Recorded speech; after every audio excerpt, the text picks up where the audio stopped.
OK, bon, voilà. Bonsoir à toutes et à tous.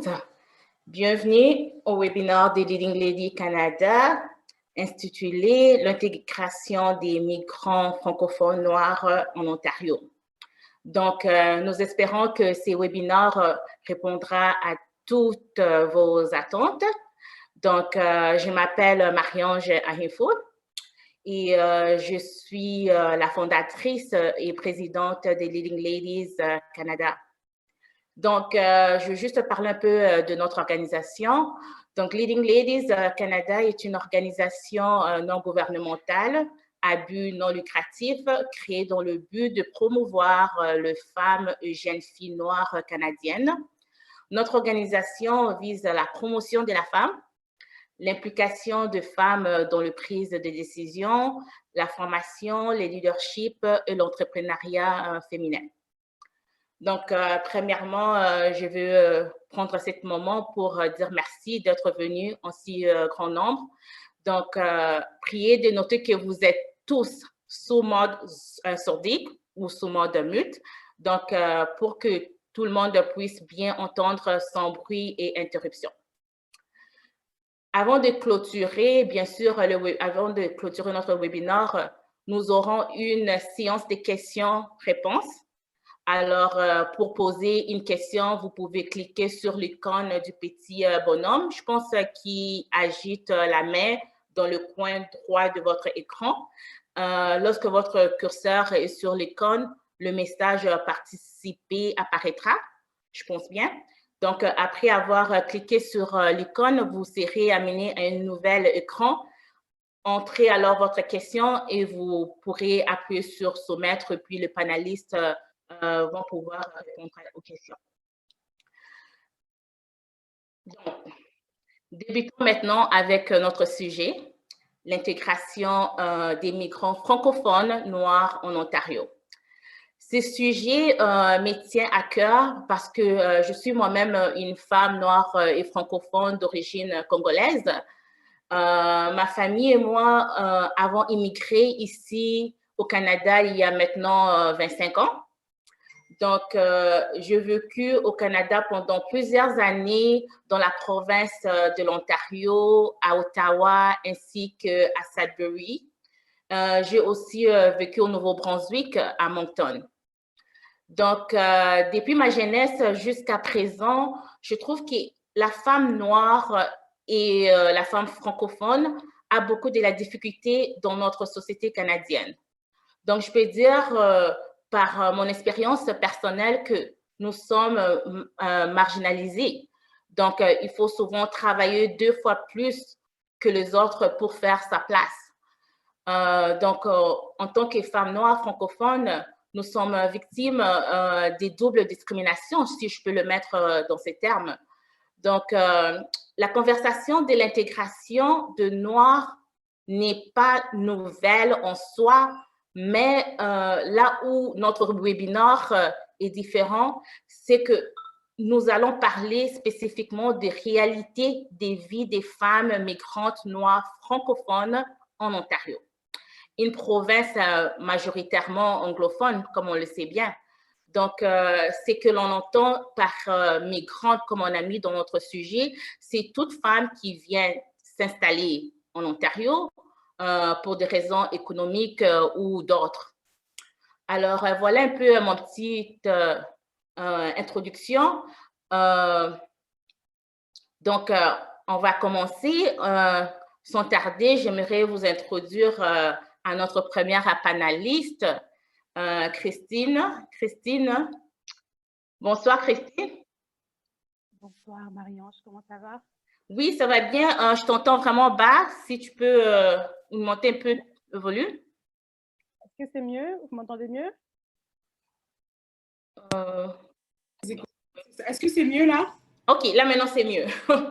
Donc, Christine, bonsoir. Donc, Christine, elle est une leader communautaire ainsi qu'entrepreneur. Donc, j'ai quelques questions. Donc, c'est vraiment une discussion. J'invite aussi à d'autres panélistes d'ajouter leur point de vue si vous en avez.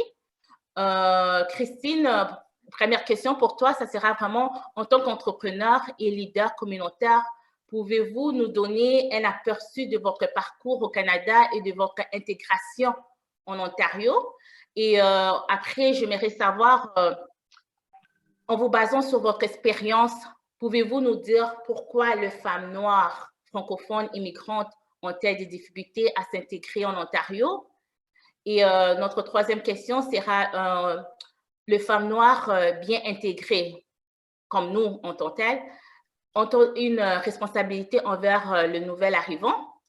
Dans l'affirmative, comment les femmes noires bien intégrées peuvent contribuer à résoudre le problème lié d'insertion.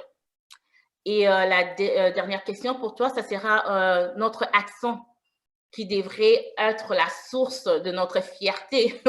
Et malheureusement, souvent, on considère une barrière au niveau professionnel et même social.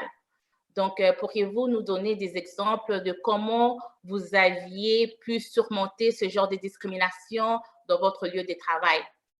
Merci.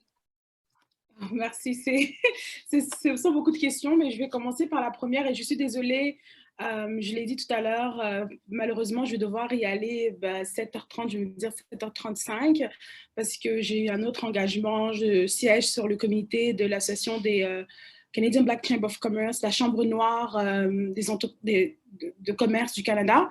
Donc, on a une comité d'administration, une réunion d'urgence. Je pense que vous avez vu l'annonce que la ministre Marie-Ing a lancée. Donc, c'est pour ça qu'on va se rejoindre ce soir. Donc, ça a commencé à 19h, mais je leur ai dit que je dois absolument être sur ce panel aujourd'hui. Et si je peux faire à la moitié, c'est ça que je vais devoir faire. Et je suis vraiment désolée. Donc, voilà, je m'appelle Christine Dikonguet. Je vis à Toronto. Je suis d'origine camerounaise. Comment dire ça, une trajectoire sur mon parcours. Avant d'immigrer au Canada, je vivais au Mozambique. Mais avant le Mozambique, j'ai grandi un peu partout en Afrique et aussi en France. Donc, j'ai grandi au Cameroun, à Madagascar, au Mozambique, en Afrique du Sud, au Kenya et en France avant d'arriver au Canada. Donc, je partage juste ça par rapport à ta dernière question sur l'accent, qui est quelque chose qu'on m'a abordé un peu partout dans le monde. Parce que, bon, quand on entend mon accent, on dit, mais est-ce que tu es camerounaise? Est-ce que tu es... Parce qu'en fait, moi, vu que j'ai grandi un peu partout, c'est facile pour moi de m'attacher aux accents et c'est vraiment facile pour moi de communiquer parce que je trouve quand même quelque part derrière l'accent, il y a en fait ce sentiment d'être à la maison, ce sentiment culturel. Donc, quand j'ai migré au Canada, j'ai migré en tant qu'étudiante internationale. Je suis allée à l'Université York où j'ai étudié l'économie. Pendant mon université, j'étais vraiment très intégrée parce que j'ai vraiment aimé le côté... je partais à Glendon, donc le Glendon College, si vous n'êtes pas trop familier, c'est une école en fait qui est bilingue et c'est l'une des seules écoles bilingues à Toronto. Donc moi, je suis vraiment très contente de rejoindre cette école-là et je me suis dit, bon, je suis à Toronto, c'est un milieu anglophone, mais j'étais purement francophone, donc pour moi, ça m'a vraiment... fait plaisir d'être dans un environnement comme ça. Ensuite, désolée, je vais juste enlever ça. Et ensuite, en fait, ce qui s'est passé pour moi, c'est que j'ai commencé à joindre des associations. Donc, mon intégration, en fait, ça a commencé par les associations que j'ai rejointes. J'ai rejoint l'association l'association des Africains de l'école de Glendon. J'étais la présidente. J'ai cofondé l'association des Africains de l'Université de York avec d'autres amis.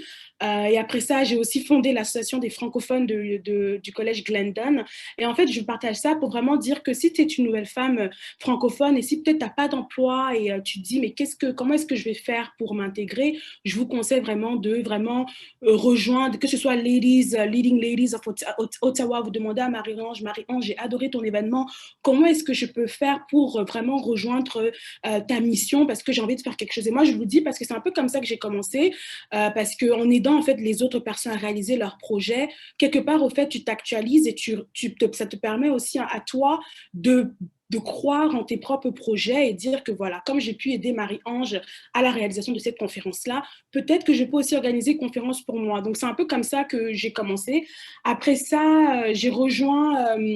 donc, en fait, quand tu joins beaucoup d'associations, tu commences à te faire connaître, surtout si tu fais du bon travail ou si tu es juste une personne qu'on aime bien, bon voilà quoi. Et j'ai rejoint, à l'époque, c'était le président, le Premier ministre Harper, qui avait fait un projet pour l'intégration des jeunes femmes francophones sur tout l'Ontario. Donc à l'époque, bon, j'ai toujours moins de 30 ans, donc à l'époque j'avais moins de 30 ans et en fait j'étais qualifiée, j'ai moins de 25 ans, on m'a dit bon vas-y, je suis allée à Ottawa. En fait c'est un peu la première fois que je suis allée à Ottawa dans ce cadre-là. J'ai rencontré beaucoup de personnes, j'ai rencontré des ministres, je ne savais même pas qui c'était. Franchement, j'étais en deuxième année d'université. J'étais juste là, juste parce que j'ai toujours su, I'm a go-getter, je dis yes pour tout.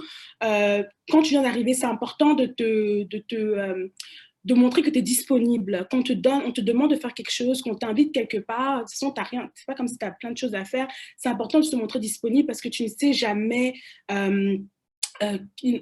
quelle est l'opportunité à l'autre bout du fil, quoi. Donc moi je suis un peu partie comme ça et c'est un peu comme ça que mon implication dans la communauté a un peu démarré par ces projets-là, parce qu'en fait en partant dans ces projets-là, ma responsabilité était en fait de partir à ces projets-là, créer des ateliers pour former les jeunes femmes de mon groupe à mon université. Donc je prends les informations, je prends les outils dont j'ai besoin, je retourne à mon université. Pendant cette année, je crée des formations pour justement aider les jeunes femmes à trouver leur voie au sein de les jeunes femmes francophones au sein de l'université. Après ça, bon, je finis l'université, je deviens aussi vice-présidente des... J'ai vraiment occupé beaucoup d'espace dans mon univers, dans l'académie, donc je vous conseille, c'est la meilleure façon de vous intégrer, surtout dans le milieu de l'académie. Rejoignez des clubs, des associations. N'hésitez pas à lever la main quand on demande est-ce que tu veux te présenter en vice-président? Juste lève la main, tu ne sais pas. Moi, la première fois que j'ai levé ma main, j'ai été acclamée parce que toutes les autres personnes ont dit, oh, comme Christine se présente, on ne se présente pas. Mais moi, je dis, mais j'avais tellement peur même de me présenter que j'étais vraiment étonnée, en fait, que les gens, ils se sont désistés. Donc, juste pour vous dire que quand vous n'essayez pas, vous ne pouvez pas vraiment savoir c'est quoi votre espace, comment est-ce que votre voix porte au sein de la communauté. Après ça, j'ai fini l'université en 2014, j'ai commencé à travailler et j'ai travaillé dans les emplacements McKinsey, comme on parlait des jobs, comment trouver des emplois.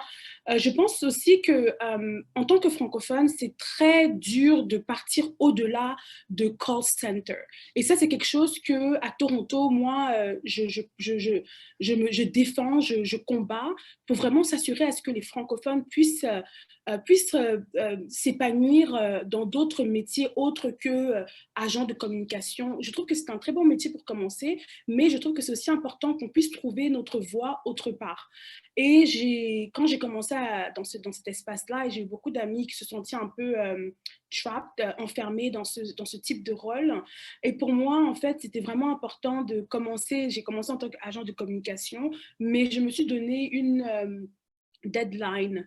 Je me suis dit, bon, après un an, je vais faire tout ce que je peux pour faire quelque chose, même si c'est que je dois aller dans l'opération, je vais faire ça. Donc, en fait, en te donnant, en fait, des objectifs et en donnant, en fait, moi, c'est un peu comme ça que j'ai fait. Donc, chaque un an, je me disais, bon, après un an, il faut absolument que je commence à faire des recherches parce que si c'est que je ne mettais pas ça en condition, bah, peut-être que je vais toujours continuer dans ce milieu et peut-être pas être heureuse. Donc, je me suis un peu poussée, quoi. Donc, j'ai travaillé là-bas pendant 4 ans. Donc, après être dans l'agent de communication, je suis allée dans l'opération, management des comptes. Après, je suis allée en marketing de stratégie et j'ai un background en économie. Donc, après ça, qu'est-ce qui s'est passé? Après ça, l'année passée, en fait, ce qui s'est passé, c'est que bon, j'ai décidé de me réorienter, d'aller un peu dans les côtés technologie. J'ai travaillé en banque et en fait, depuis l'année passée, je suis un peu consultante en communication digitale, tout ce qui est création de produits technologie, création de programmes d'innovation, création de programmes d'entrepreneuriat. Donc, je fais un peu plus dans ça. Et depuis l'année passée, j'ai commencé à travailler avec des banques, BMO, RBC, et puis aussi des associations à but non lucratif. Et depuis avril, j'ai lancé ma compagnie qui s'appelle, j'en ai deux.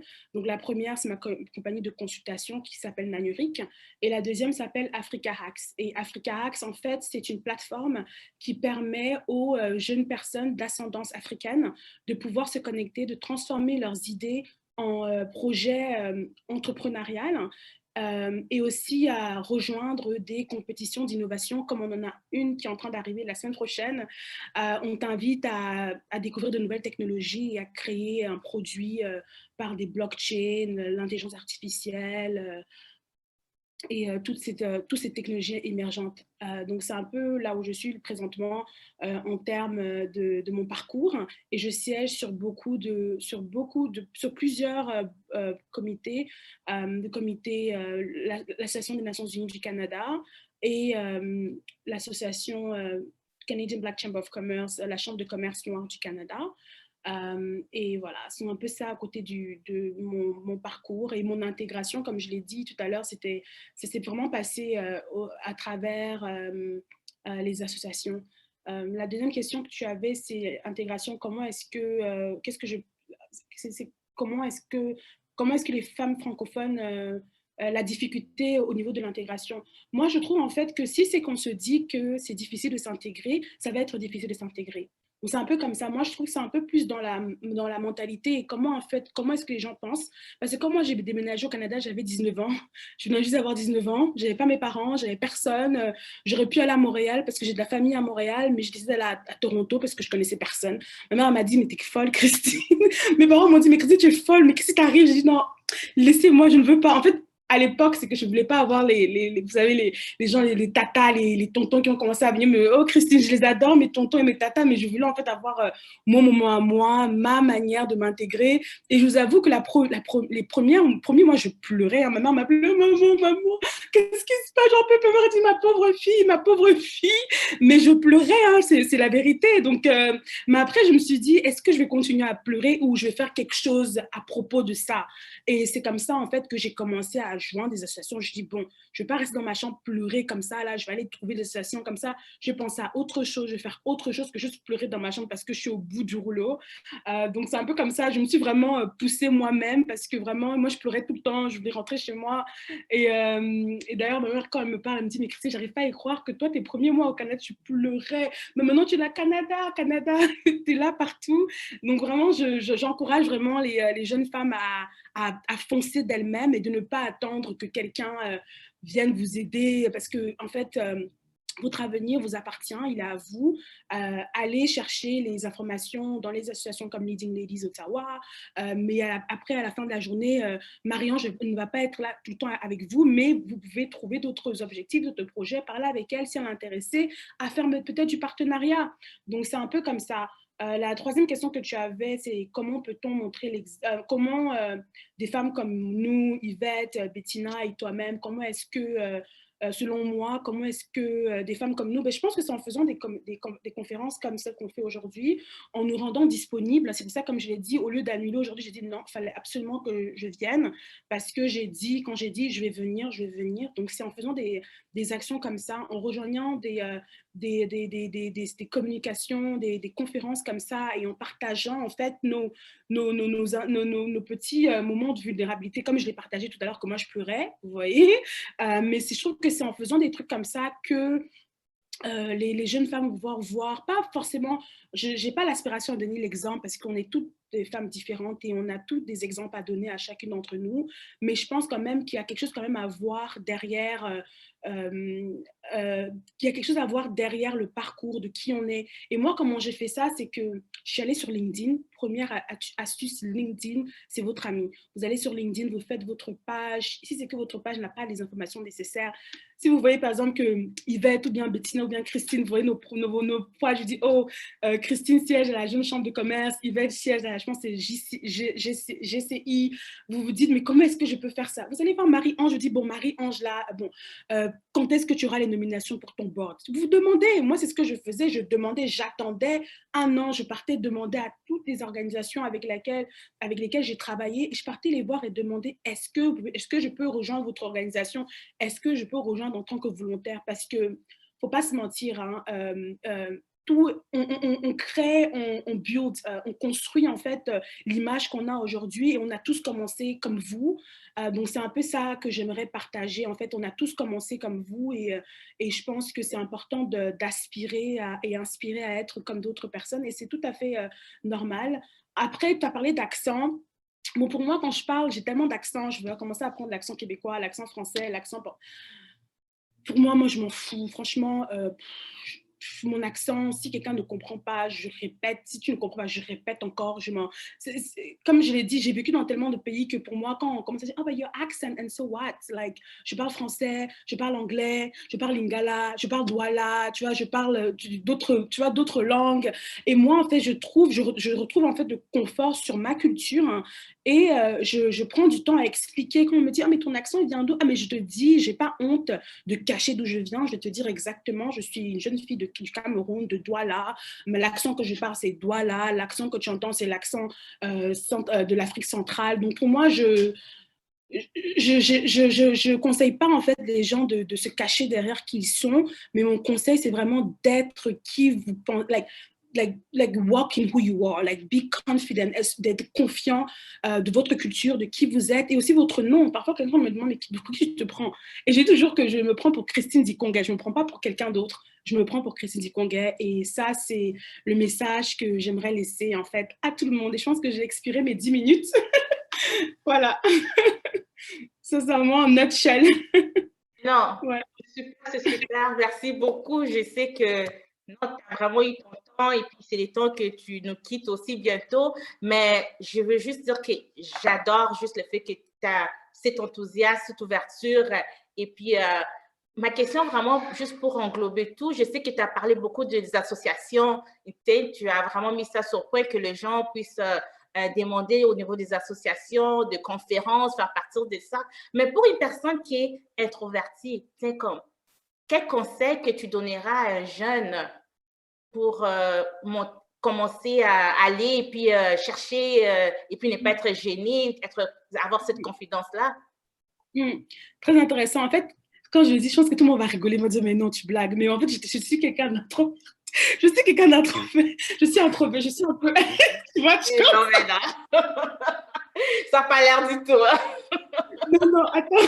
Tu vois, je dis que tout le monde allait rigoler. Parce que genre, quand je le dis, tout le monde rigole. Mais non, franchement, quand j'avais peut-être 15 ans, j'étais très introvertie. Je ne parlais pas. J'étais toujours, quand je parlais même, je pensais même qu'en parlant même, je ne sais pas, j'allais disparaître, je ne sais pas. Et j'ai commencé à faire du théâtre. Donc, tu me demandes comment, en faisant du théâtre. Et le théâtre, ça te permet aussi de pouvoir t'exprimer, de pouvoir être quelqu'un d'autre. Et aussi, pendant ces moments-là, tu es chez toi, dans le confort de ta maison. Tu peux participer à toutes ces conférences-là et tu n'auras pas le stress qu'on a quand tu vois la personne en réel. Tu n'auras pas ce stress-là. Donc, de profiter au maximum de cette pandémie, de rejoindre les conférences, de partager son point de vue pour vraiment pratiquer ce moment-là. Troisième chose que je conseillerais, donc après les conférences, le théâtre, la troisième chose que je conseillerais, c'est de rejoindre une autre association qui s'appelle Toastmaster International. Je ne sais pas si vous connaissez, mais Toastmaster, c'est une association qui aide des personnes à se former dans le comment dire ça, relation publique. Et ça te forme en fait à devenir un très bon speaker, un très beau conférencier. Donc, ils se rencontrent chaque mois et j'étais à Toastmaster pendant 3 ans et j'ai vraiment aussi adoré. Donc, c'est aussi un conseil que je peux donner. Mais vraiment, pour moi, je pense que ce serait de faire le maximum possible de partager son point de vue en public parce que plus tu partages ton point de vue en public, plus tu te sens confiant de, bon, quand je dis certaines choses, certaines personnes sont d'accord, quand je dis ça, bon, d'autres personnes n'est pas d'accord, et aussi de travailler un peu sur ton intelligence émotionnelle. Donc, comprendre un peu c'est quoi l'intelligence émotionnelle, ça te permet de lire la chambre, une salle. Donc, quand tu arrives dans une salle, tu peux savoir en fait les émotions que les gens ont dans la salle et capturer ça en fait et pouvoir vraiment t'exprimer en fait. Parce qu'une fois que tu es capable de, de, euh, de déchiffrer, de décoder les émotions dans une salle, de un, tu peux les prendre avec toi, et de deux, tu peux juste remarquer que bon, cette personne est stressée, cette personne est super contente, et juste faire des petits trucs comme ça. Donc, c'est un peu ça que moi je fais quand j'arrive, je regarde un tout petit peu au tout départ, je ne vais pas trop parler parce que je regarde un tout petit peu, je regarde l'ambiance, comment c'est, mais vraiment créer une atmosphère confortable pour toi. Non, merci beaucoup, Christine. Ben, je vais demander à Yvette et Bettina si vous avez, parce que c'est vraiment une discussion avant que Christine s'en va, est-ce que vous avez quelque chose à ajouter ou bien à donner dans les questions que j'avais posées à Christine? Moi, en tout cas, je souhaite juste à te remercier, Christine, pour ton enthousiasme. On sent que tu es quelqu'un de passionné et c'est très important aussi de savoir qui l'on est. Et j'ai beaucoup aimé lorsque tu dis, quand tu parles des accents, qu'est-ce que ça te dit? Ben, effectivement, tu embrasses ça, c'est qui tu es. Et c'est important de savoir rester authentique et d'être fier de soi-même. Et ça fait partie de notre identité. Donc, merci pour ce grand partage. Et laisse-moi te dire que tu es une fausse introverte. Oh. Ben, en tout cas, tu es formidable, Christine. Tu es jeune et puis tu as du courage et puis tu fonces. Il y a rien, ça montre qu'il n'y a rien qui va t'arrêter. Donc, est-ce que tu peux nous donner tes contacts afin que les gens qui veulent savoir s'ils veulent te suivre sur les réseaux sociaux, comment te contacter? Bien sûr, avant de partir, je vais rester un peu quand même. Allô? Ça bug? Oui, Je on vais est rester là. un peu quand même 15 minutes pour pouvoir écouter. Je ne pense pas qu'il vient après moi, mais je vais rester quand même derrière pour pouvoir OK. quand même So, tu écouter. peux créer tes contacts afin que les gens puissent. Je vais partager. Ben, on va continuer. Je vais continuer avec Yvette Chéri. Yvette aussi, elle est une leader communautaire, donc en même temps une activiste sociale. Bienvenue Yvette, encore une fois. J'ai aussi 4 questions. Je vais les lire et puis tu peux choisir le répondre comme tu veux. Donc, Yvette, si vous pouvez nous parler de votre parcours en tant qu'immigrante et des obstacles que vous avez rencontrés en tant que femme noire francophone en Ontario. Et avez-vous éprouvé des difficultés dans votre cheminement professionnel en raison des différences culturelles, comme votre langue maternelle, le français? Et troisième question, en tant que leader communautaire en Ontario et ayant rencontré plusieurs nouveaux arrivants noirs, pouvez-vous nous parler des difficultés auxquelles ils font face? Et la dernière question, c'est plutôt au niveau de support familial en tant qu'immigrante.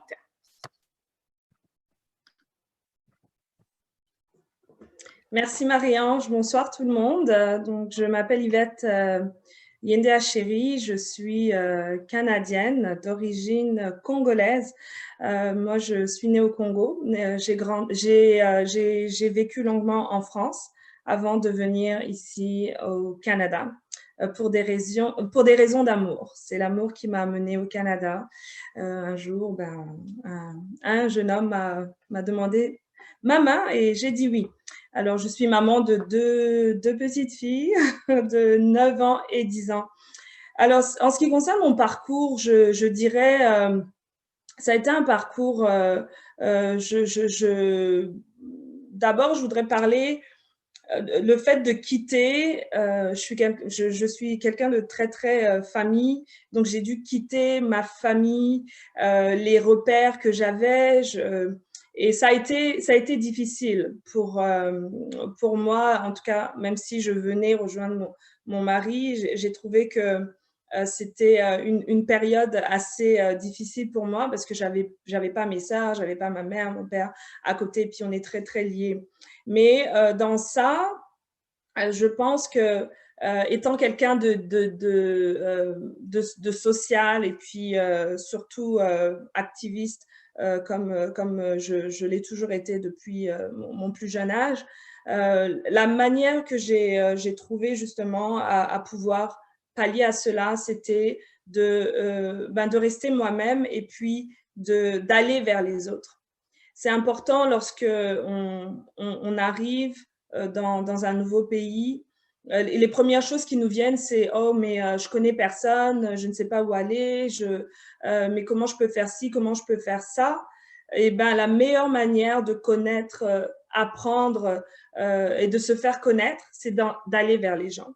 C'est important d'aller vers les gens et puis aussi de participer à tout ce qui se passe autour de soi.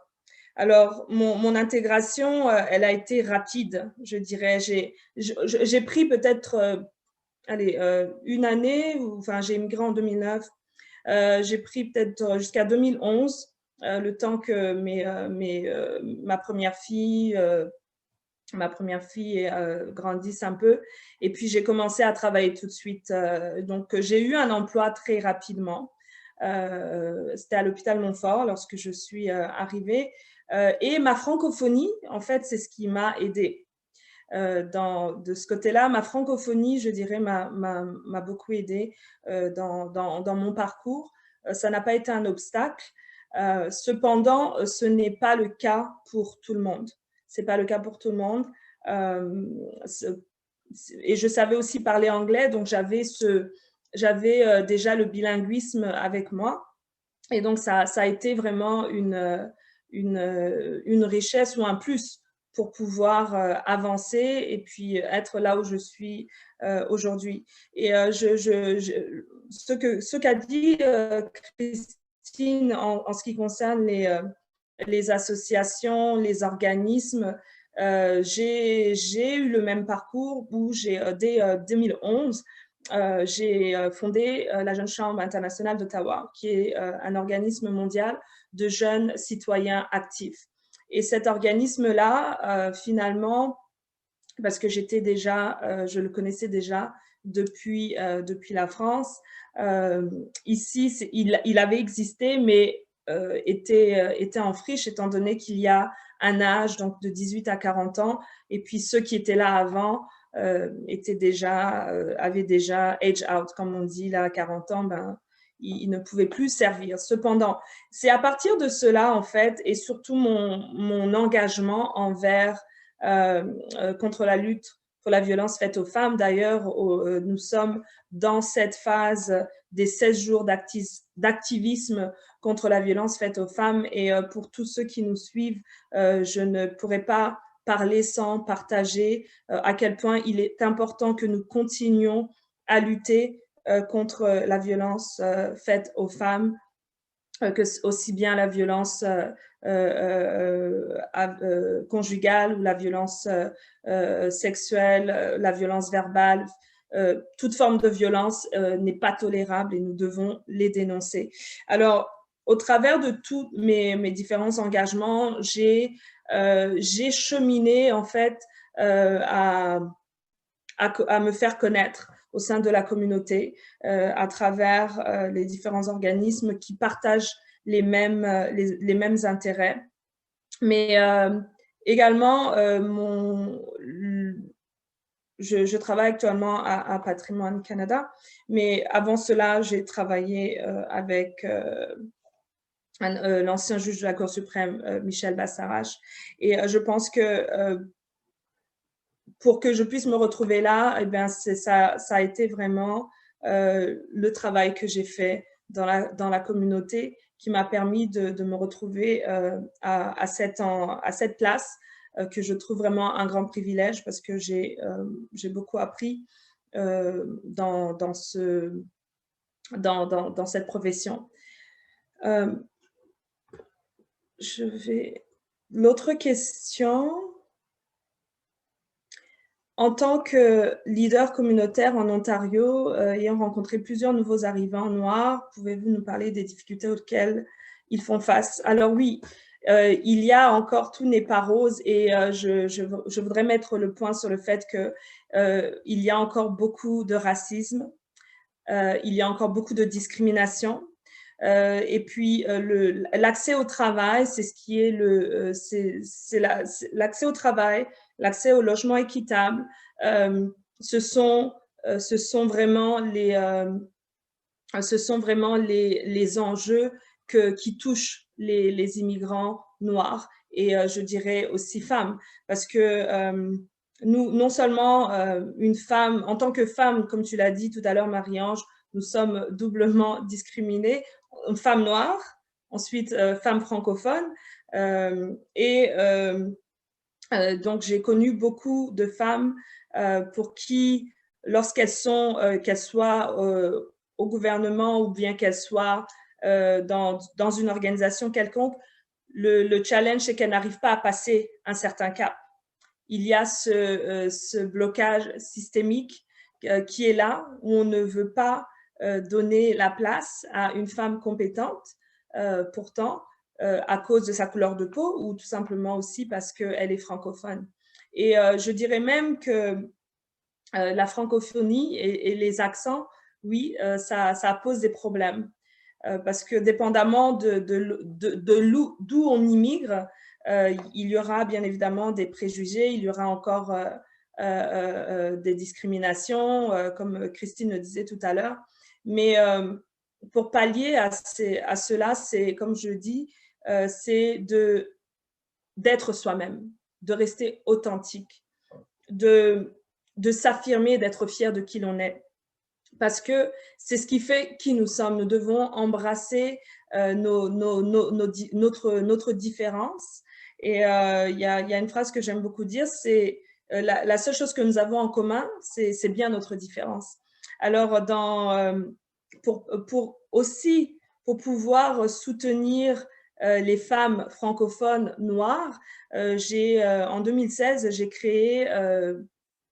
créé Identité culturelle, qui est une émission de télé, donc pour faire la promotion en fait de l'identité culturelle, mais la multi-identité culturelle. Et les invités que j'ai eus, ce sont des femmes ce sont des Canadiennes, donc qui ont vécu, grandi comme nous ici, je pense, à plusieurs endroits avant d'arriver ici au Canada. Et puis, la question que je posais à toutes ces femmes, c'est quoi votre identité? Quelle est votre identité? Comment tu t'identifies avec toutes ces cultures que tu as? Et sans même que je les pousse vers la réponse, ben, la réponse était toujours la même. C'est qu'on doit embrasser qui nous sommes avec toutes ces cultures qui font que ça crée la personne que nous sommes. Alors, je sais que il y a eu plusieurs femmes qui se sont senties, en tout cas, comme on dit, élevées par rapport à ce show. Et je pense que c'est important de savoir prendre sa place également. Il faut savoir prendre sa place. On est dans une société, c'est une société où nous ne sommes pas aimés. C'est pas tout le monde qui va nous aimer, mais c'est à nous de savoir prendre sa place, à nous de savoir s'affirmer. Et j'ai récemment, donc je me suis présentée comme conseillère municipale ici dans mon quartier. Également, ça c'est tout récent, donc c'était le 5 octobre. Et je pense que c'est tout un cheminement en fait. Les personnes qui ont eu confiance en moi, les personnes qui ont vu également ce que j'ai pu apporter donc à la communauté.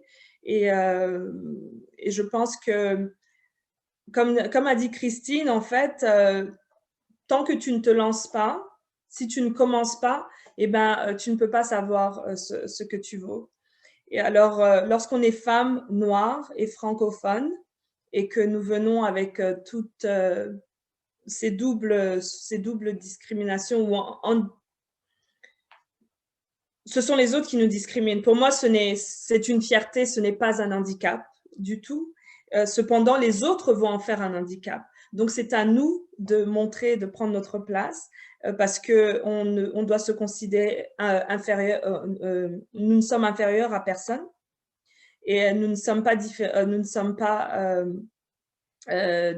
non plus des moins que rien. Donc, c'est ce que je pourrais partager pour ce soir. Je ne sais pas si j'ai répondu à toutes tes questions. Je pense que oui, tu as pas mal enveloppé tout. Tu as parlé vraiment de votre identité et puis de prendre la place. Je sais, comme tu viens juste de mentionner, en tout cas, tu fais partie de beaucoup d'organisations. Tu prends ta place, Yvette, mais disons pour des gens qui n'ont pas ce courage-là, comme toi, atteint de se présenter pour être conseillère de la ville, de créer des associations. Qu'est-ce que tu dirais à ces jeunes et puis aux femmes qui n'ont pas ce courage-là? Il faut s'entourer. C'est important de s'entourer des personnes qui ont peut-être cette capacité-là. Parce que lorsqu'on est migrant, je dirais, et je répète encore, l'erreur à faire, c'est de rester dans son coin. La meilleure manière, c'est un travail à faire, bien évidemment. C'est pas facile. Je ne dis pas que c'est facile parce que nous n'avons pas tous les mêmes habiletés, mais il faut s'entourer, être avec des personnes. Il faut aussi chercher. Il y a il y a des ressources au niveau que ce soit à la ville d'Ottawa. Il y a aussi des ressources aux universités, aux librairies. Et puis, commencez par quelque chose qui vous passionne. Commençons toujours parce que on fait quelque chose qui nous passionne, et ben tout de suite, on oublie que c'est difficile, on oublie les préjugés. Alors, il faut chercher quelle est cette chose-là que j'aime faire, quelle est cette chose-là sur laquelle j'ai de la facilité.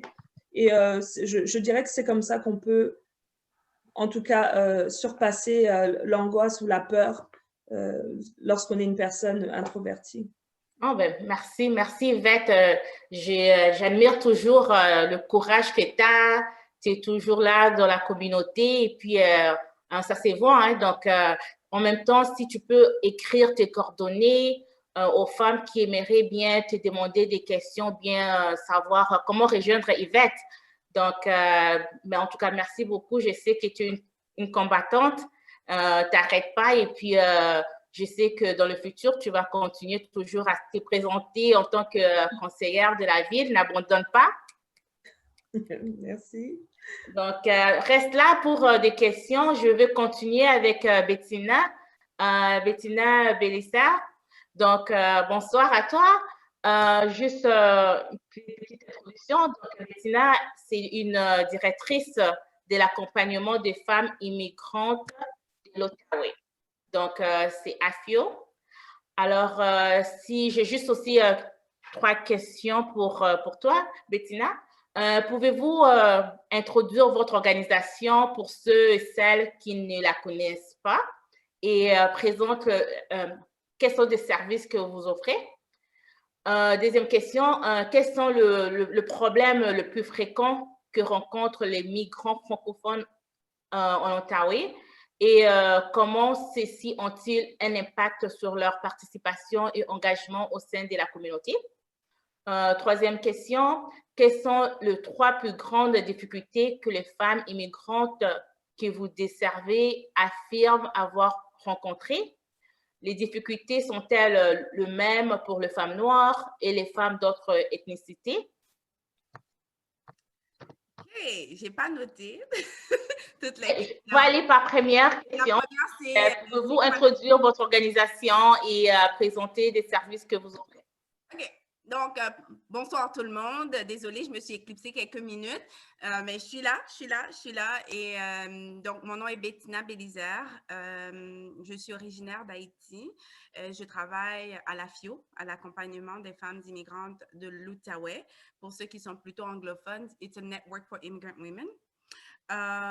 Donc, ça fait déjà presque 1 an que je suis là et puis c'est un très bel organisme. Donc, qu'est-ce qu'on fait à l'accompagnement des femmes immigrantes de l'Outaouais? Donc, notre mission vraiment, c'est la pleine intégration des femmes immigrantes en Outaouais. Donc, nous, quand on parle de l'Outaouais, on est du côté du Québec. On n'est pas du côté d'Ottawa, mais force est que les femmes d'Ottawa nous appellent également et on travaille beaucoup avec le MOFIF. Je ne sais pas si vous connaissez et le IWSO, là, IWSO, so, Immigrant Women something. mais c'est les deux que je dirais qui représentent un peu à Ottawa ce que nous, on fait en Ontario. On travaille aussi beaucoup avec le CESOC, qui travaille beaucoup avec les francophones. Ils ne disent pas noir, mais la majorité de leurs services vont pour les personnes francophones noires. Donc, on se partage les services, on se connaît. Donc, nous, qu'est-ce qu'on entend par pleine intégration sociale, économique et culturelle? C'est une mission qui est énorme. C'est une mission qui est énorme et parce qu'elle est énorme, mais parce que aussi le territoire est grand. Donc, on est à Gatineau, mais on dessert aussi les MRC, les 4 MRC qui sont autour de Gatineau. Et force est de constater que les besoins des femmes dans la région urbaine, qui est Gatineau, est différente de celle des femmes en région. Tout bonnement, quoi. Donc, nous, concrètement, qu'est-ce qu'on fait? On organise des sessions d'information, on donne des interventions psychosociales, on organise aussi on donne aux femmes des opportunités de réseautage parce qu'on en a parlé, comme Yvette en a parlé, Christine également en a parlé. On a besoin d'un réseau. Le réseau ici est tout aussi important qu'il l'était quand on était à back home, comme dans nos pays. Et je pense que en arrivant ici, on a l'impression qu'on n'a rien et qu'on doit partir de zéro. Et donc, nous, on aide à briser l'isolement des femmes et à les aider à se créer ce réseau, qu'il soit un réseau social, qu'il soit un réseau culturel ou qu'il soit un réseau professionnel. Donc, on pousse aussi les femmes, tu sais, comme à se lancer en politique, par exemple. On pousse beaucoup les femmes à prendre leur place, la place qui leur revient. Et l'idée, puis moi, c'est avec ça que je suis rentrée à la FIO, c'est de redonner au suivant. Donc, les erreurs que moi, j'ai faites en tant que jeune femme, bon, moi, j'étais plutôt quand même assez jeune quand je suis arrivée ici. Donc, c'était pas la même, j'ai pas eu la même expérience que mes parents en termes d'intégration. Donc, ça aussi, il faut le prendre en compte quand on parle d'intégration parce que mes besoins en tant que jeune adolescente n'étaient pas nécessairement ceux de mes parents qui étaient des adultes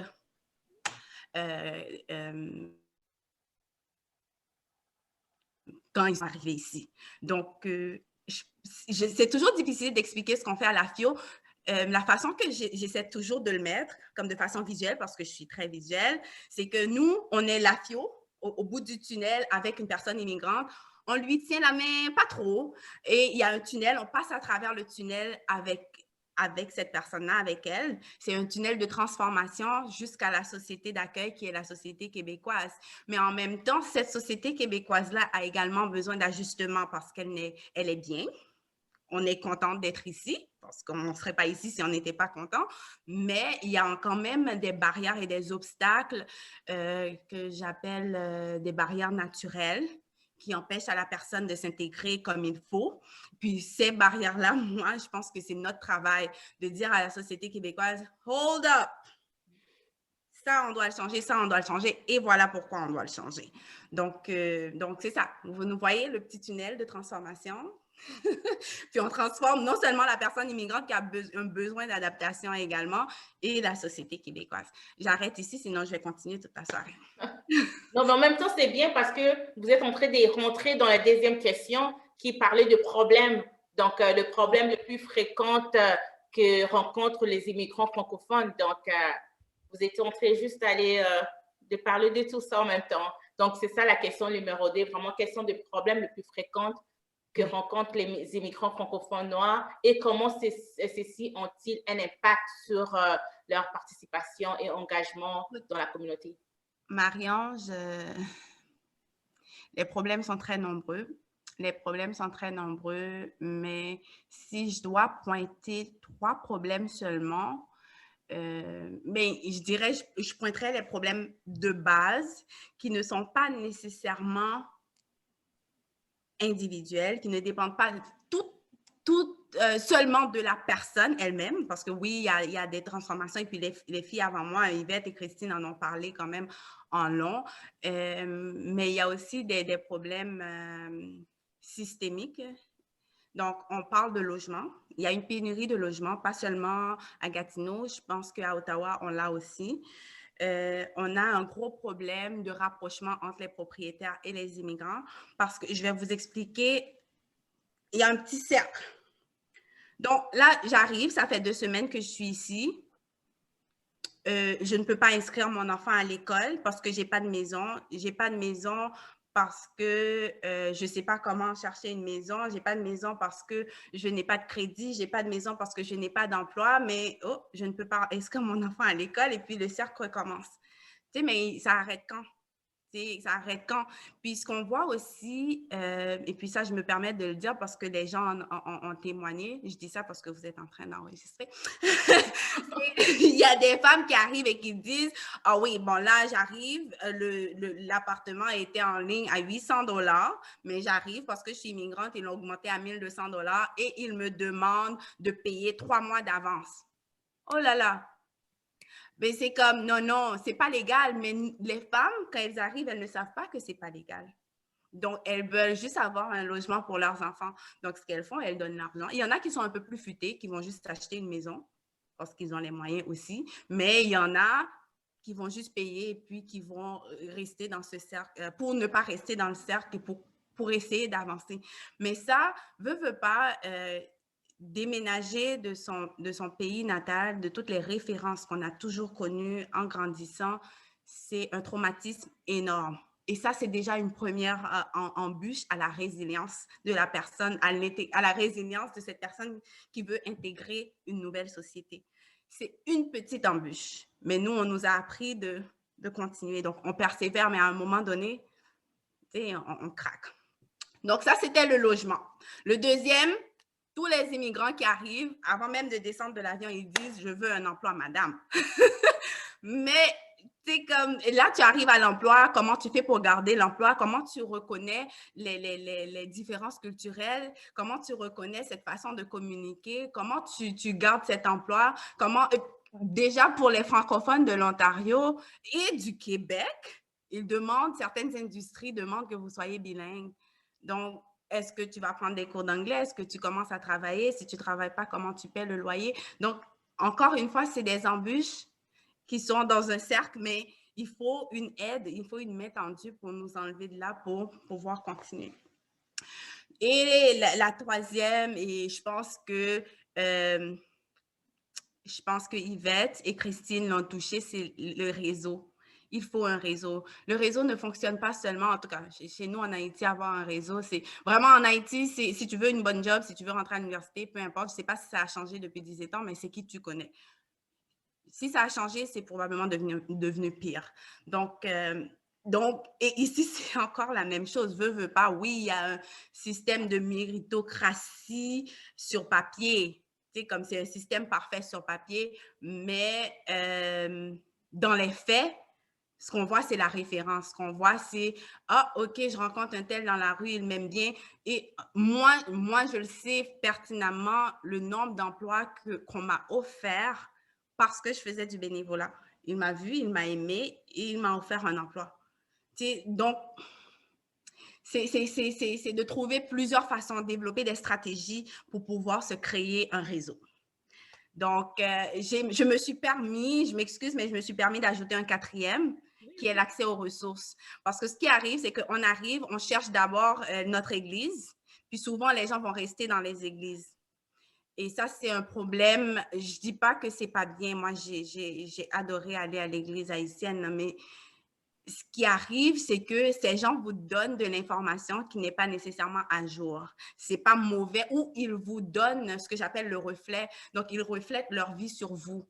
Mais c'est vous qui devez choisir ce que vous voulez et comment vous voulez avancer. Donc, c'est pour ça que des organismes comme la FIO, comme le MOFIF, comme tous les autres qui aident les immigrants, on a un rôle à jouer et puis c'est important que les immigrants viennent nous voir.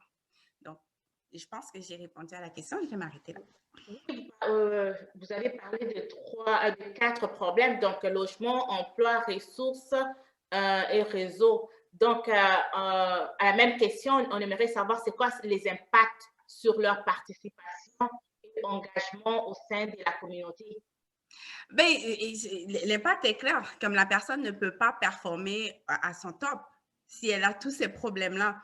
C'est sûr que la personne, si elle ne connaît pas, si elle n'a pas assez de ressources, elle ne sait pas nécessairement où aller. Donc, il y a des gens, par exemple, qu'on rencontre et ça fait des années qu'ils sont au Québec, mais qui n'ont jamais pris le temps d'aller faire la reconnaissance des diplômes. Simplement parce que quand ils sont arrivés, ils ont été dans leur famille ou dans leur réseau communautaire associatif. Et puis bon, là, oh, OK, mais j'ai 2 permis de taxi, voici un permis. Mais si toi, tu ne vas pas au-delà pour pouvoir utiliser ton diplôme à toi, bon, si tu ne vas pas demander l'information, comment tu sais que tu peux avoir une équivalence pour pouvoir avancer? Tu vois, donc, ça, et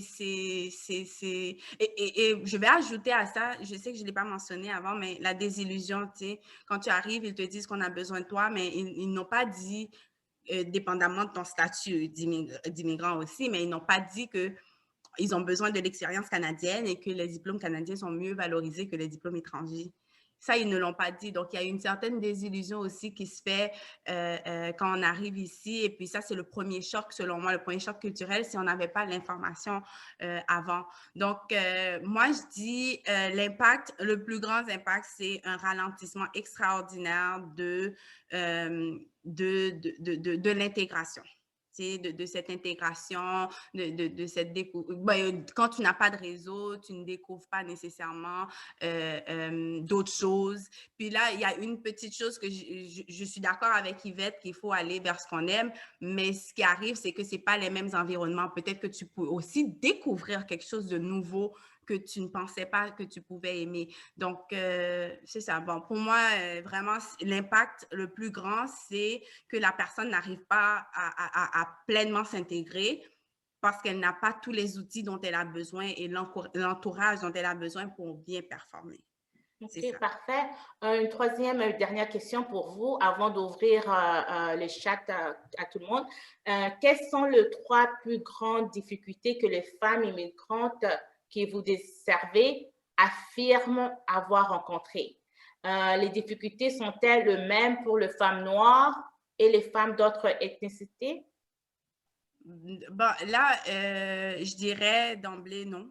Non, les difficultés ne sont pas les mêmes que pour une femme noire et pour une femme d'autres ethnicités.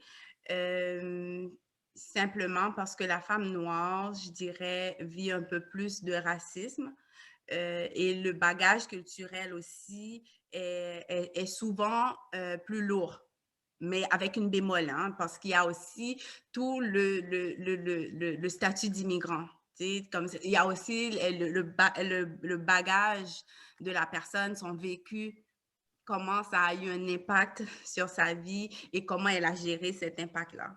Donc, les grandes difficultés des femmes, si je dois parler vraiment d'un point de vue femme noire, je dois dire il y a la violence conjugale qui est quand même assez présente dans les familles, pas seulement, et puis j'ajoute parce que les gens font une association qui est souvent négative, pas seulement les femmes noires, mais majoritairement les femmes noires, il y a beaucoup de violence conjugale dans ces milieux-là.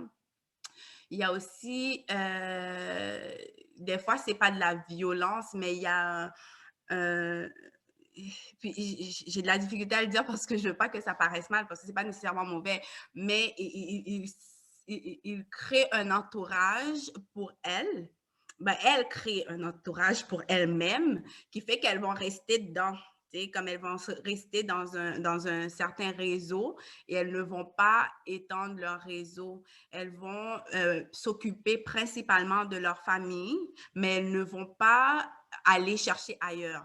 OK? Puis, ce n'est pas nécessairement mauvais, mais c'est quand il y a une situation de violence conjugale qui rentre en jeu, c'est là que, OK, qu'est-ce que je fais? oh, j'ai jamais réglé les dossiers administratifs. C'est mon mari qui a toujours fait. J'ai jamais, donc c'est là que ça devient une difficulté. Puis c'est là aussi que ça devient un peu plus difficile parfois de les enlever de ce réseau-là pour qu'elles puissent s'impliquer ou être présentes ailleurs. Donc, et des fois aussi, je trouve que les femmes immigrantes, les femmes noires, on a cette capacité d'être entrepreneur, de se lancer, mais à un moment donné, on a un gros problème de croissance et on ne sait pas vers qui tourner. Puis ça, ce sont des problèmes que nous, on veut les aider à gérer, à régler. Donc, il y en a plein d'autres, mais là, tu avais dit toi, donc j'arrête là, mais je peux t'en nommer plein d'autres. Donc. Non, c'est parfait. Mais là, on va ouvrir le chat si les gens ont des questions. Merci beaucoup, Bettina. L'information est là. Et puis, si vous pouvez aussi en même temps écrire votre link afin que si les gens veulent essayer de vous rejoindre, vos coordonnées. Bien sûr. Parfait. Je pense qu'il y a des questions.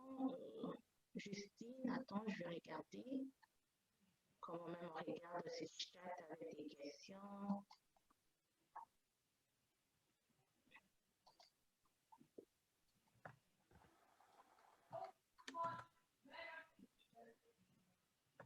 Même à ça aussi, Yvette, si tu as des quoi ajouter de la présentation de Bettina, surtout bon, au niveau des enjeux, hein, s'il y a d'autres enjeux au niveau des migrants francophones que tu en as, si vous pouvez le mentionner, c'est vraiment important.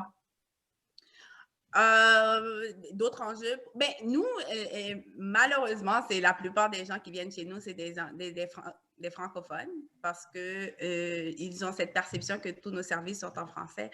Donc, on n'a pas encore, à part l'Inde qui vient, la Chine, la plupart des gens qui viennent chez nous, c'est définitivement des francophones. Donc, oui, je peux continuer sur les problèmes que je vois dans nos communautés. C'est cette incapacité des fois qu'on a de reconnaître nos compétences transférables et notre leadership. Puis là, je ne parle pas nécessairement de vous qui êtes déjà autour de la table, vous avez déjà... Donc, c'est d'autres femmes qu'on voit et qu'on demande, par exemple, mais j'aimerais ça que tu sièges sur les conseils d'établissement. Parce que là, nous, on dit souvent, ah, mais pourquoi il n'y a pas assez de femmes qui s'impliquent au niveau de la politique, par exemple? Non, c'est pas comme ça qu'ils ont posé la question. Ils ont dit, pourquoi à Gatineau, c'était quasiment homogène, il y a juste des blancs sur le conseil municipal. Mais quelque part, c'est à nous aussi de se présenter aux dernières élections. S'il y avait une jeune femme noire qui s'était présentée, je pense que je me serais rappelée de son visage, quoi. Donc, il y a on n'a pas cette capacité, des fois, je trouve, de reconnaître notre propre leadership et d'agir. Parce que là, je parle beaucoup aux femmes pour qu'elles se présentent sur les conseils d'école. Même les conseils d'école, j'ai fait au moins 5-6 conseils d'école et puis il n'y avait pas de représentation. Puis c'est important parce que nous qui travaillons à la FIA, on le voit, l'impact sur nos enfants qui passent à travers le système. On voit les décisions qui sont prises et on se dit, mais s'il y avait quelqu'un autour de la table pour expliquer que non, cet enfant, il n'a pas une déficience quelconque. Il a besoin d'un temps d'adaptation. Ça fait 3 mois qu'il est ici. Est-ce qu'on peut lui donner le temps de comprendre, le temps de s'adapter et le temps de poser des questions. Tu sais, mais là, on le met automatiquement dans une classe d'accueil. Non, mais il faut quelqu'un qui participe à cette décision-là et qui dise non. Il faut gérer ce genre de situation différemment. Et je pense aussi à la DPJ, des parents qui perdent leurs enfants pour 2 ans du coup, mais... C'est comme non, vous n'avez pas besoin de le prendre, c'est juste une incompréhension culturelle. Il faut développer une approche culturellement informée. Puis nous, on pousse beaucoup pour ça dans les organismes. Donc, je pense qu'Yvette veut ajouter quelque chose parce que j'ai vu qu'elle a enlevé son Oui, non, exactement. Je veux juste rebondir par rapport à ce que tu dis. Effectivement, il y a des fois cette peur de ne pas reconnaître ses compétences. Mais à ça, je voudrais dire que il y a aussi le manque d'information, des fois. On ne sait pas, par exemple, on ne sait pas que toute personne donc, canadienne peut se présenter, bon, ici en Ontario, aux élections municipales. On ne sait pas souvent par où commencer et que c'est accessible parce que aussi notre société fait en sorte que ça reste inaccessible. Alors, il faut oser et une fois de plus poser des questions, frapper aux portes. Il faut vraiment prendre sa place. Et j'aime bien quand tu parles des conseils scolaires, des conseils d'école. S'il y a un endroit où on peut commencer aussi, c'est bien dans les conseils d'école parce que c'est là où nos enfants sont et c'est la meilleure manière non seulement de pouvoir apprendre davantage sur ce qu'ils sont en train de faire, mais également de pouvoir aussi participer donc, au développement non seulement de l'école, mais aussi des enfants. Donc, l'information, c'est très, très important et il faut que lorsqu'on est femme noire francophone, il faut qu'on prend sa place et puis on ose. Parfait. Toujours prendre sa place et donner le meilleur de nous-mêmes. Le meilleur. C'est ça, faut prendre la place. Pour moi, là, il n'y a rien au monde que tu ne peux pas faire si tu n'essayes pas. Donc, il faut essayer. Si ça ne marche pas, ben, au moins, tu as essayé et tu as appris. Donc, à l'apprentissage, et puis après, tu peux encore essayer une autre fois. Une autre question pour Bettina. Est-ce que tu as eu un success story, comme la personne, je peux dire, une histoire positive, qui t'a marqué d'une personne où au départ a eu beaucoup de difficultés, mais grâce au programme que tu offres, a pu s'en sortir? Oui, des histoires comme ça, j'en ai plein, mais j'en ai une qui m'a beaucoup marquée. On dirait qu'elle, en fait, c'est des femmes extraordinaires qu'on compte dès le départ, OK? Ça, je vais le dire. Et oui, pour les besoins de la cause, je vais l'appeler Julie. Donc, Julie, quand elle est arrivée, elle ne savait ni lire ni écrire. Elle vivait une situation très difficile à la maison, et de la violence conjugale quand même assez sévère. Et elle avait aucune autonomie, donc elle ne conduisait pas. Puis ses enfants vivaient cette situation avec elle. Mais aujourd'hui, grâce à nos programmes, je peux dire que Julie, ses 2 enfants sont au cégep, elle conduit sa voiture, elle travaille, elle parle français. Tu sais, comme pour moi, l'histoire de Julie est extraordinaire. Extraordinaire. Et des Julie, on en a plein. On en a plein à la FIO. Des femmes aussi, on a eu une jeune femme voilée qui, elle avait beaucoup de difficultés à s'exprimer ou à prendre sa place. Et là, maintenant, elle est sur un conseil d'école.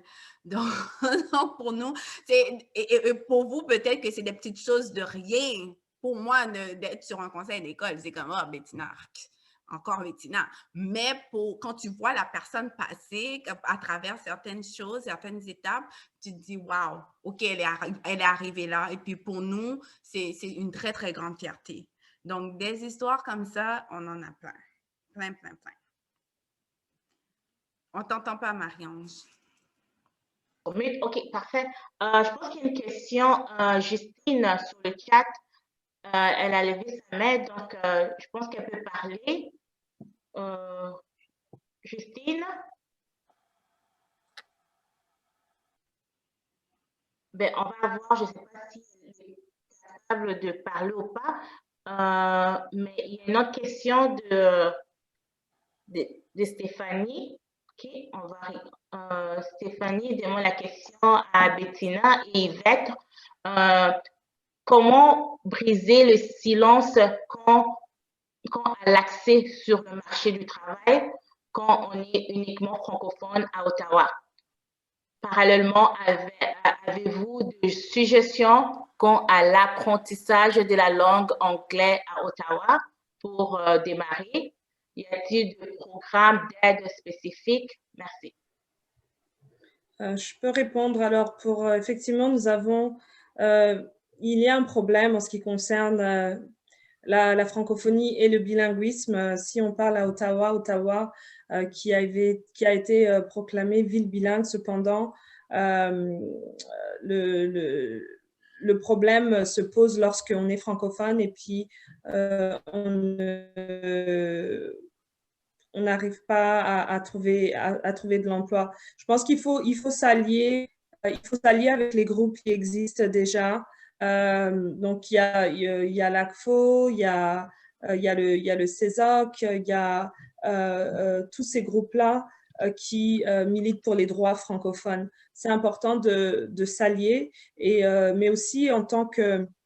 et de rejoindre aussi, si tu vois que vraiment ta voix ne porte pas, il faut en parler parce que ce qui se passe, c'est que les gens ne savent pas nécessairement quels sont ce que nous vivons, quelles sont les réalités derrière immigrer, trouver une maison, chercher un emploi, les difficultés qu'on laisse. C'est pas tout le monde qui immigre parce que, comme moi, j'ai immigré pour l'amour. Il y en a d'autres qui immigrent parce qu'ils ont fui la guerre. Il y en a d'autres qui immigrent. Et lorsqu'on quitte, c'est pas nécessairement des situations...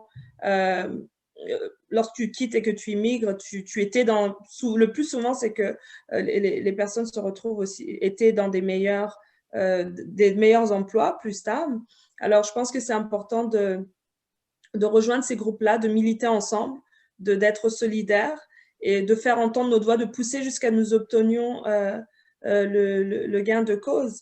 Et en ce qui concerne là où aller chercher, comment faire les cours, il y a des organismes comme WorldSkills qui donnent des cours d'anglais. Il y a aussi IWSO, comme Bettina l'a dit tout à l'heure, Immigrant Women's Services of Ottawa.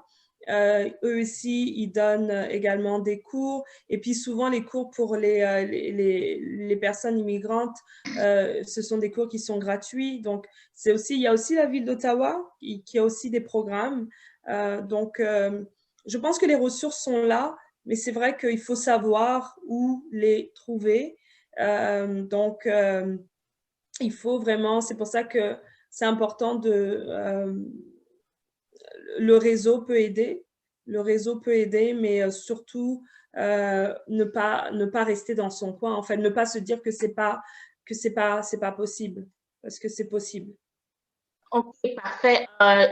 Bettina va ajouter, en attendant que Bettina ajoute, Yvette, peux-tu écrire toute l'information afin que les participants puissent avoir ces endroits-là? Vas-y, Bettina. OK, j'allais dire, moi, quand j'ai immigré ici, mon premier point de référence avec cette société d'accueil, c'était le français. Donc, c'est sûr que, comme Yvette a dit, ma première action a été de militer avec la FESFO. Mais, tu sais, vite, tu réalises, et c'est pour ça que j'ai aimé la réponse d'Yvette, parce que vite, tu réalises que tu ne peux pas vivre au Canada sans être bilingue, OK? C'est comme si tu te mettais une balle dans le pied et que tu t'empêchais toi-même d'avancer. Moi, je dis toujours, tu ne sais pas qu'est-ce que tu voudras être dans le futur. Même si ton métier aujourd'hui, tu es dentiste, tu n'as pas besoin de parler aux clients, mais arrange-toi pour être bilingue. Parce que si tu veux devenir premier ministre, veux pas, tu dois être bilingue. Tu dois avoir les deux langues. Donc, nous, bien qu'on offre seulement des cours de français, on invite les gens aussi à parler l'anglais. Et puis, pour tout vous dire, je ne sais pas qui a posé la question, mais pour tout vous dire, moi, j'ai réalisé que je devais être bilingue quand j'ai postulé pour... À l'époque, mon français était impeccable. Il était très bon. J'utilisais beaucoup moins d'anglicisme. Et ils m'ont dit, oui, madame, on comprend que vous avez un très bon français, mais vous n'avez pas indiqué dans votre CV que vous parliez anglais. Donc, du coup, j'ai changé mon CV pour mettre anglais avec le petit anglais de base que j'ai eu en Haïti. Mais ce qui a été important pour moi, c'est de prendre des cours d'anglais ici, mais aussi de m'entourer de personnes qui parlaient la langue.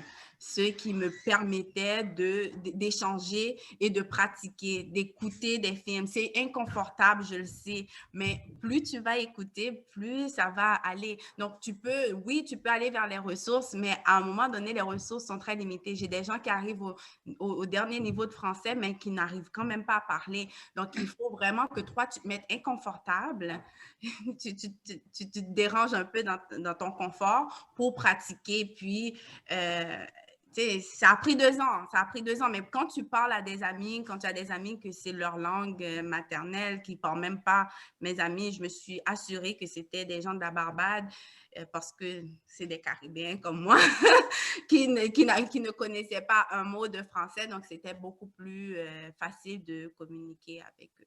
Donc, c'est tout ce que Merci beaucoup. Il y a encore Justine qui veut parler. Vas-y, Justine.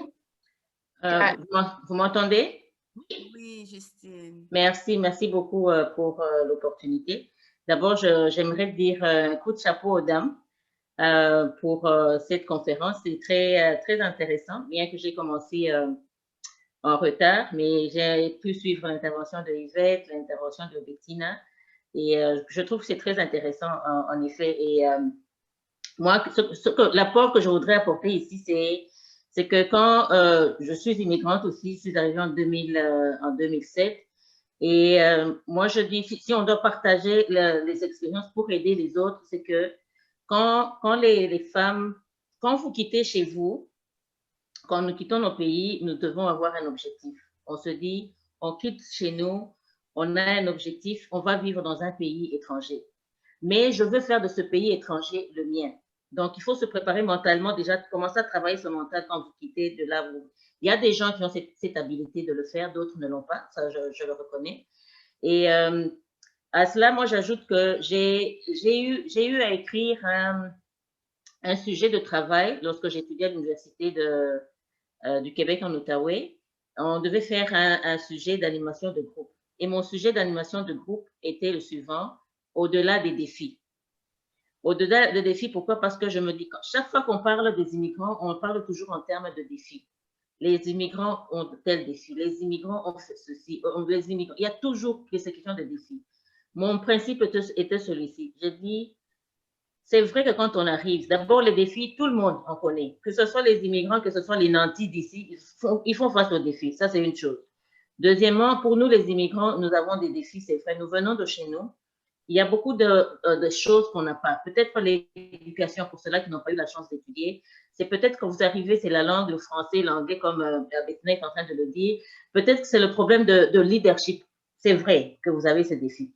Mais à partir du moment que vous foulez le pied au Canada, la première personne que vous rencontrez, la première personne avec qui vous parlez, cette première personne, le premier entretien que vous aurez vous permet déjà d'éliminer un des défis. Vous communiquez avec un étranger, vous communiquez avec quelqu'un, donc vous avez fait un pas en avant. Du moment que vous reconnaissez que vous avez fait un pas en avant, vous saurez que tout ce qui va venir, ce sera d'autres pas qui vont juste se rajouter sur ce que vous avez déjà. Et vous aurez une grande ouverture d'esprit et vous n'allez pas vous bloquer. Parce que souvent, c'est ça qu'on a. On arrive ici, on se dit, est-ce que je serai en mesure de communiquer? Est-ce que je serai en mesure de faire cela? Vous rencontrez quelqu'un à l'aéroport, on vous reçoit. C'est déjà un défi qui est brisé. Ensuite, vous allez rencontrer les différents organismes tels que Bettina parlait de son organisme. Vous allez rencontrer ces organismes. Vous allez à l'école.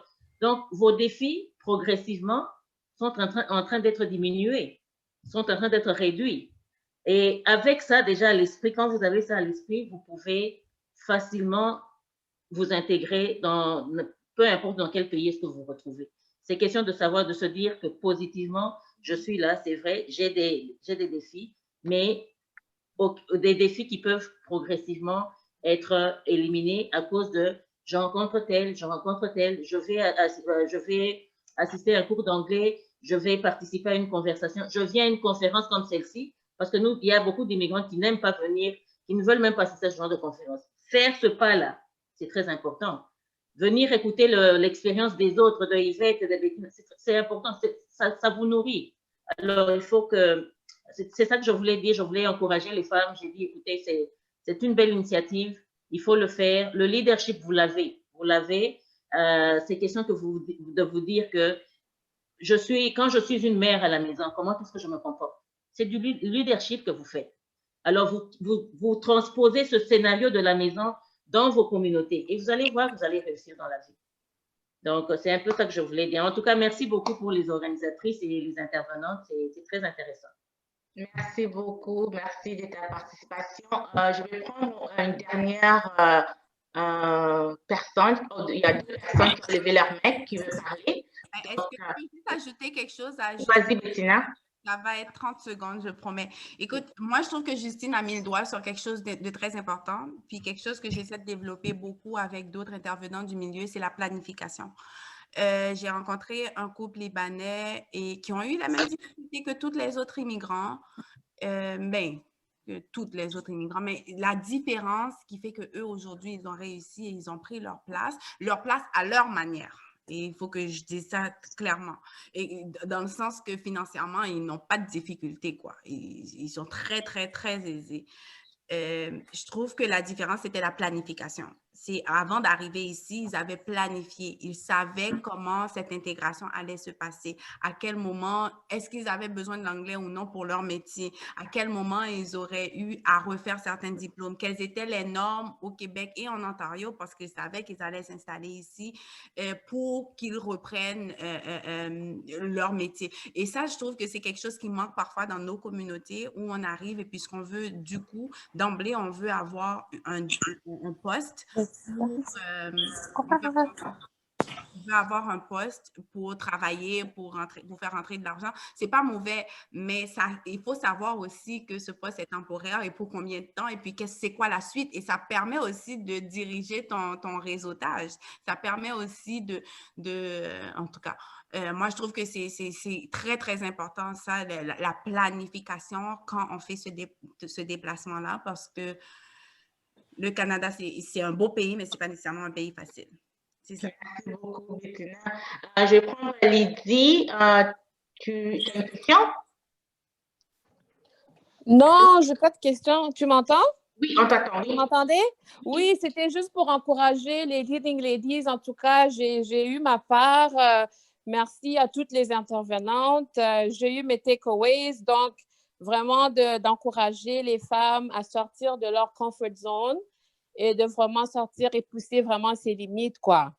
So, c'est beau de voir les femmes noires en harmonie, puis s'encourager, puis j'aime ça, là, j'aime vraiment ça. So, c'est juste ça que je voulais vous dire, les filles, les femmes. So, je suis vraiment contente, puis j'ai passé une bonne soirée à votre compagnie. Merci beaucoup, c'est vraiment gentil. On va prendre Odia. Tu as une question? Oui, allô Bettina. Salut, comment vas-tu? Oui, ça fait plaisir de te voir. Je suis vraiment contente de te voir ici. Puis ça fait plaisir de t'écouter, de voir ton parcours. On était à l'école ensemble, Bettina et moi. Fait qu'on se connaît depuis très, très longtemps. Mais ce que je voulais dire, c'est que est-ce que vous avez remarqué, Yvette ou Bettina, là, parce que moi, j'ai migré ici à l'âge de 13 ans. Fait que j'ai vécu un peu ce que ma mère a vécu en venant ici, parce que c'était souvent l'intégration dans le milieu africain. Il y avait beaucoup d'hypocrisie, beaucoup de difficultés. Tu sais, ils ne veulent pas tout le temps avancer, ils cachent l'information. Dans le temps, il n'y a pas l'Internet.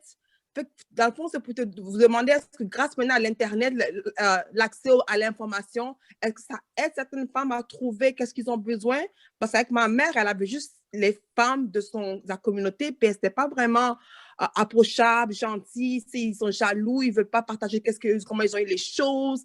Fait que de nos jours, je me dis, si elle était là en 2020, hein, il y a tellement d'informations, comme des Zoom meetings comme ça, là, elle aurait pu participer, voir qu'est-ce qu'il y a, comme tu disais, Bettina, avoir la bonne information, tu sais, pas s'intégrer dans sa communauté de l'Église seulement, puis, tu sais, fait que c'était juste pour savoir, avec l'information et la technologie, est-ce que vous voyez vraiment que ça aide les femmes aujourd'hui?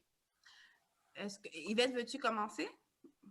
Oui, non, définitivement, les époques ne sont pas les mêmes et c'est certain qu'aujourd'hui, la technologie, ça nous sauve tous. Hein. On est dans une pandémie et je pense que non seulement ça a permis, la bonne chose, c'est que ça permet les rapprochements, mais ça permet aussi d'avoir de l'information. Mais il faut faire attention également parce que c'est à double tranchant. on a beaucoup d'informations qui peuvent être mauvaises, comme de l'information qui peut être correcte. Donc, comment maintenant faire la balance entre les deux? Et donc, il faut toujours le backup avec l'information qui se trouve sur les sites gouvernementaux. Donc, il faut toujours s'assurer que, OK, ce que j'ai vu peut-être dans un chat, parce que pour un groupe pour immigrants, ou ce que j'ai vu dans telle association, etc., il faut toujours aller chercher la confirmation avec le gouvernement, et puis aussi bien provincial que fédéral, et puis et la ville. Donc, oui, c'est un avantage. Ça peut être aussi un désavantage, et il faut juste savoir en faire bon usage. OK, merci. Je suis d'accord avec Yvette à 100%, mais la seule chose que j'aimerais rajouter, c'est des fois, tu sais, effectivement, il y a un trop-plein d'informations, mais comment sais-tu qu'est-ce que tu recherches même? Si tu n'as pas un point de départ.